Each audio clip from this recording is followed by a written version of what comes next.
Hi, and welcome to Restful Reads, a selection of bedtime and anytime readings, offering you the opportunity to pause, breathe, and rest, all free on Borne YouTube. And our reading is from the book Consolations, the Solace, Nourishment, and Underlying Meaning of Everyday Words by David Whyte. The word is beginning. Beginning well or beginning poorly, what is important is simply to begin.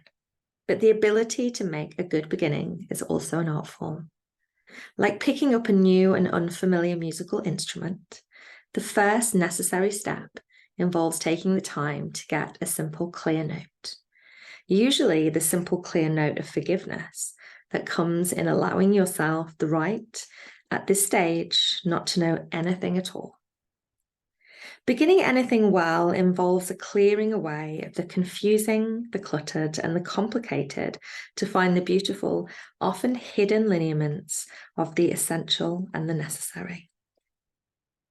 Beginning is difficult, and our insulating rituals and the virtuoso subtleties of our methods of delay are always a fine, ever-present measure of our reluctance in taking that first, close-in, courageous step to reclaiming the happiness of actually having started.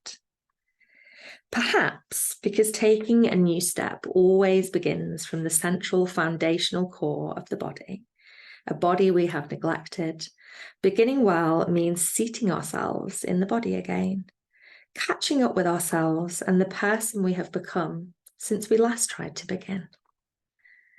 The radical physical embodiment leads to an equally radical internal simplification, where suddenly very large parts of us we have kept gainfully employed for years, parts of us still rehearsing the old complicated story, are suddenly out of a job. There occurs, in effect, a form of internal corporate downsizing, where the parts of us too afraid to participate or having nothing now to offer are let go, with all of the accompanying death-like trauma, and where the very last fight occurs, a rearguard disbelief that this new, less complicated self and this very simple step is all that is needed for the new possibilities ahead. It's always hard to believe that the courageous step is so close to us, that it's closer than we could ever imagine, that in fact, we already know what it is, and that the step is simpler, more radical than we had thought.